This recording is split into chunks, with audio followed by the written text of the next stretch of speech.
ተሲባክስ ወጣ ብለን ሰፈሩን አይታይ ታርገን ነበር። በዚህ በጠዋቱ ደግሞ ምን ተገኝቶ ነው ዞር ዞር ምን እንላለን? ትላንትና እኮ በሽምግልናው ስንዋከብ ቤት ውስጥ ዋልን። ወጣ ብለን ባከን ሰፈሩን አይታይ እናርግና ነበር። ናስኪኒድ ና ኦኬ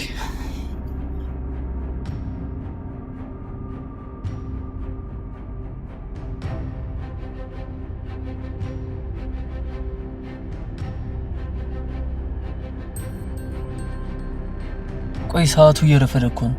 እንዴት እስካሁን በሩን አይከፍቱ? አትቸኩል። የለይኩን መውጫ ሰዓት እየደረሰ ነው። ባደረግነው ክትትል መሰረት አቶ ለይኩን በዚህ ሰዓት ነው ወክ የሚያደርገው።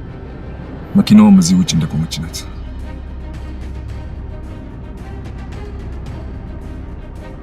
እኔ ለዚህ ቤተሰብ ምን አድርጌ ይሄን ውለታ እንደምመልስ እንኳን አላውቅም። እንግዲህ እስካሁን ድረስ ለዋልሽልን ውለታ ለዚህ ቤተሰብ ይሄ በጣም ቀላሉ ነገር ነው። በአሁን ለሰርግሽ ተዘጋጂ። በነገራችን ላይ አንደኛ ሚዜ ያደረገችው እኔ ነው። ለኛ ምን ነገር ነው? ሁለት ባላንጣዎች እንደዚህ ፍቅር በፍቅር ሲሆኑ እንደማየት የሚያስደስት ነገር የለም። አረ ምንም የለም። ተዋደንና ተዛምደን የምንኖር የአንድ እናት ልጆች ነው።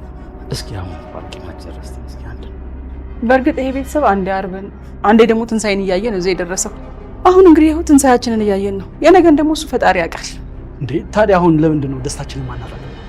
በሏ ሯሸገሩ አምሯሸገሩ አምሯሸገሩ መገናኛችን ዛሬ ነው ቀኑ ዛሬ ነው ቀኑ ወዶ ተጓ ወዶ የተቀለላን እንደሰሉ አንቺ ቤላ ቤላ ኢላንተ ቤላ ቤላ ኢላንተ ቤላ ቤላ ሁሉ ቤላ ቤላ ሽባኑላ ወገባች ባይሞላ ወገባ ማርሸት ነው ቀለማ ፈራም ጋማይ ፈራም ወገባ ጋማይ ፈራም አይፈራም ጋማይ ፈራም ወገባ ጋማይ ሰራም ወገባ ለከ ሰራም ወገቡ ለከ ሰራም ወገቡ ለከ ሰራም ወሰላ ወሰላ ወገታ እጩና እንኳን ደህና ነሽ። ተባብቱን ከፈት ለካተንሽ ይያራሻው አንቺ ሳትሆኚ እኔ ነበር ይቅርታ መጠየቅ የነበረብኝ። አረ ችግር የለውም። እና ከልጆ ጋር እንደሆነ ፈቀዱልኝ። ባልፈቅድስ ልጄ እንደሆነ አንዴ አስኮብልሎሻል። ግን ቆይ ምን ያህል ቢወድሽ ነው እንደዚህ እኔ እናቱን እንኳን እስከ መርሳት ድረስ ያደረሰው? ኮማንደር በልሁ አሁን የተለየ ውሳኔ ላይ ደርሷል። ለይኩንን ማስፈራራት፣ ማሳደድ ወይም በግዴለሽነት መጨቃጨቅ ቀረ። የመጨረሻው ትዕዛዝ ማስወገድ የሚል ብቻ ሆኗል። ለዚህም ሲል ቀድሞ ከላካቸው ወንጀለኞች ፈጽሞ የሚለዩ በስለላ ሙያቸው የሰለጠኑ በዝምታና በረቂቅ ስልት ሰዎችን ከምድረ ገጽ ማጥፋት የለመዱ ሁለት አደገኛ ገዳዮች በድጋሚ አሰማርቷል። ከለይኩን መኖሪያ ቤት ራቅ ብለው መኪና ውስጥ የተደበቁት አዲሶቹ ታጣቂዎች ከተለመዱ የሰፈሩ ወንጀለኞች ገጽታ ፈጽሞ የተለዩ ነበሩ። ምንም አይነት ጭንቀትም ሆነ መረበሽ የላቸውም። ከሁለቱ አንደኛው በሙያው ላይ ተካነና በርካታ የተሰወሩ አደጋዎችን ያከናወነ ገዳይ ነው። አይኑን በእነ ለይኩን በር ላይ ተክሎ ሳለ ከጎኑ የተቀመጠው አንደኛው ሰዓቱ እየረፈደ ነው፣ እስካሁን ግን አልወጡም፣ እቅዳችን እንዳይከሽፍ ብሎ ይለዋል። ጓደኛውም በመኪና ውስጥ ዘና ብሎ ተቀምጦ መሳሪያውን እያስተካከለ ትዕግስት በተሞላበት ንግግር አትቸኩል፣ ባደረግነው ጥናትና ክትትል መሰረት የለይኩን መውጫ ሰዓት ተቃርቧል። የምንሰራው በስሌት እንጂ በችኮላ አይደለም፣ አንዴ ውጣ እንጂ የሚመለስበትን እድል ዜሮ ነው የምናደርገው ብሎ ይለዋል። በዛች ቀዝቃዛ የጠዋት ሰዓት መኪና ውስጥ የነበረው ውጥረት ጫፍ ደርሶ ሁለቱ የኮማንደር በልሁ ልምድ ያላቸው አዳኞች ትንፋሻቸውን ዋጥ አድርገው ሲጠባበቁ የግቢው በር ድምጽ ጆሮአቸውን ሰነጠቀው። ተሰማና ለይኩን ራሳችንን ዘና እናድርግ በሚል ተስፋ ከቤት ወጡ። ለይኩን በሩን ለመዝጋት ወደ ኋላ ቀረት አለ። በዚህ ጊዜ አዳኞቹ ያሉበት መኪና ውስጥ ያለው ድባብ በአንድ ቅጽበት ተለወጠ። በሹፌሩ በኩል ተቀምጦ የነበረው አንደኛው እነሆ ወጡ፣ አሁን ትክክለኛው ሰዓት ነው ብሎ ይለዋል። አይኑን ለይኩን ላይ አትኩሮ ተሰማና ለይኩን አንዳች አደጋ ጥላ እንዳረፈባቸው ሳያውቁ እየተነጋገሩ እርምጃቸውን ከሰፈሩ ጸጥታ ጋር እያጣጣሙ ከቤታቸው መራቅ ጀመሩ። ወደ መኪና ማቆሚያው አቅጣጫ እየቀረቡ ሲሄዱ የገዳዮቹ ጣት ቀስ በቀስ ከተቀሰረው መሳሪያ ምላጭ ላይ ተጣብቋል። በዚህ ጊዜ የመኪናውን ሞተር ያስነሱታል። በብዙ ጉዳዮች አእምሮአቸው ተወጥሮ የነበረው ተሰማና ለይኩን ያገኘዋትን ንጹህ አየር ለማጣጣም እየሞከሩ ስለነበር ምንም ነገር አላስተዋሉ።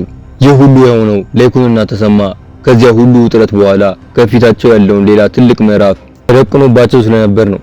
እሱም የአምራን የሽምግልና ጉዳይ። በአንድ ሰፊና ባህላዊ አቀማመጥ ባለው ቤት ውስጥ የተከበሩ ሽማግሌዎች መጥተዋል። የአየር ሁኔታው የተረጋጋና የሰመረ ነበር። ተሰማና ለይኩን በሽማግሌዎቹ መሃል ተቀምጠው የልጃቸው አምራንን የወደፊት ባል ስለሚሆነው ሰው አንዳንድ ጥያቄዎች ከጠየቁ በኋላ ተመካክረው ይፈቅዳሉ። ላይኩንም እግዚአብሔር ይመስገን ነገሩ ሁሉ በሰላም አልቋል። አሁን መነጋገር ያለብን ስለ ቀጣዩ እርምጃ ስለ ሰርጉ ዝግጅት ነው። ቀኑን መቼ እናድርገው ብሎ ይላቸዋል። በክፍሉ ውስጥ የነበሩት ሽማግሌዎች በሳቅና በደስታ ድባቡን ቀየሩት። ላይኩን የውስጡን ከባድ ሸክም አራግፎ በትንሽ ፈገግታና በተስፋ ስሜት ወደ ተሰማ ዞር ብሎ ተሰማን አየው። ከጥቂት ቀናት በፊት ህይወታቸው በጠመንጃ አፍ ላይ ተንጠልጥሎ የነበሩት ሁለቱ ጓደኛሞች አሁን ስለ አዲስ ህይወት፣ ስለ ሰርግ ዝግጅትና ስለ መጪው ጊዜ መልካም እቅዶች መወያየት ጀምረዋል። ምሽቱም ከጨለማ በኋላ እንደወጣች ፀሐይ ቤቱን አሞቀው። የሽምግልናው ርክክብ በቤት ውስጥ በሰላም ሲቀጥል፣ ከሳሎን ማዶ ደረጃው ላይ ግን ሌላ ዓለም ነበር። የጉዳዩ ባለቤት የሆነችው አምራን በፍርሃት የልቧ ትርታ ከሰዓቱ ሰከንድ ጋር እየተጋጨ የሽምግልናውን ውጤት ለማወቅ ሽማግሌዎቹ ሲገቡ ጀምሮ የምታርፍበት አጣ። ጭንቀቷ ቅንድቧ ላይ አጥልቶባት እጇ በፍርሃት እየተንቀጠቀጠ ነበር። ደረጃው ጫፍ ላይ ቆማ ትንፋሿን ዋጥ አድርጋ ጆሮዋን ወደ ውስጥ ለቃ ስታዳምጥ ላይኩን ዝናሽና ተሰማ ሽምግልናውን እንደተቀበሉና ልጃቸውንም ለልጃቸው ለመዳር ደስተኛ እንደሆኑ ስትሰማ የልቧ ምት በቅጽበት ቆመ። የጭንቀቷ ውጥረት በድንጋጤ ወደማይታመን የሐሴት እንባ ተለወጠ። አምራን ላይኩንና ዝናሽ ላይ በፈጸመችው በደልና ግፍ የሽምግልናውን ውጤት በጣም ፈርታ ነበር። እንደሷ ስራ እነ ዝናሽ ሊበቀሏት፣ ሊረግሟት ወይም ደግሞ በሩን ዘግተው ሊያባሯት ይገባ ነበር። ነገር ግን እነሱ ይቅርታን፣ ፍቅርንና ሰብአዊነትን ከፍ አድርገው ሰጧት።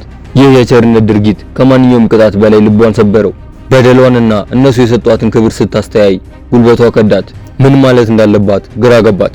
እፍረት፣ ጥፋተኝነትና እጅግ የገነነ ፍቅር አንድ ላይ ተጨነውባት የደረሰባት የክብር ማዕበል ከሞት የከፋ ሸክም ሆኖባት አምራን በኃጢአት ጸጸትና በሐዘን ተውጣ ሳለ ድንገት ዝናሽ ትመጣለች። ዝናሽ ቀደም ሲል አምራን ያደረሰችውን በደል፣ የፈጸመችውን ግፍና መራራ ቃል ሁሉ በልቧ ታውቃለች።